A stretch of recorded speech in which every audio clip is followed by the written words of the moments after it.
Isang mapagpalang araw po sa ating lahat. Ako po si Junella Bianca Aguilar at ito po ang aking day 257 devotion para sa ating 365 daily devotion na pinamagatang Kanino Ka Patay na Patay. At ang topic natin ngayon ay Sinless Perfection.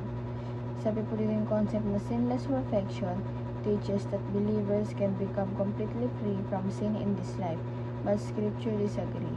While Christians grow in holiness, no one is sinless until glorification. Even Paul admitted he had not reached perfection and pressed on toward the goal. Though sin's power is broken in Christ, its presence remains true perfection of its eternity when Christ returns and we are fully conformed to His image. At ang Bible verse po natin matagpuan sa Colossians chapter 3 verse 5, put to death, therefore, whatever belongs to your earthly nature, sexual immorality, impurity, lust, evil desires, and greed, which is idolatry. At sa Tagalog naman po, patay ninyo ang anumang makalupa na nasa inyo, pag-iapid, karumihan, masamang pita, masamang pagnanasa, at kasakiman na ito'y pagsamba sa ibang Diyos-Diyosan. At ang teachings po natin ay number 1, we are sinners saved by grace. Ito po, aminado naman po tayo lahat na tayo ay makasalanan, pero dahil sa biyaya ng ating Panginoon, dahil sa grace niya ay talagang naligtas tayo. Sakripisyo at pagmamahal lahat na binigay niya sa atin para lang maligtas tayo at hindi tayo mismo yung maparusahan sa krus ng Kalbaryo. And number 2 po, we are called to die to self every day. Ito po, parang ano po tayo nang mamatay talaga everyday sa dami pa naman ating kasalanan para lang pagbayaran yung ginawa ng ating Panginoon parang sinasabi na deserve natin mamatay sa araw-araw, pero yung Panginoon hindi yung ginawa kasi ganun niya tayo kamahal, di ba? May alternative naman na pwedeng ulam na hindi sa bahay, for example gulay, mga ganun. Kaya kailangan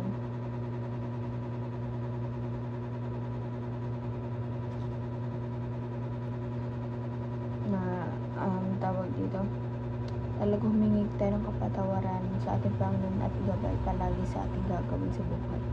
And number 3 po, we will be made perfect at the resurrection. Ito po, dahil din sa resurrection kaya parang perfectly made tayong mga tao na, di ba nga sabi ko, ang is natin ng ating Panginoon. And application naman po, para ito ma-apply sa ating buhay, number 1, die to self daily and surrender your will to God. Ito po, sabi nga, die to self daily. Ito po talagang tawag dito,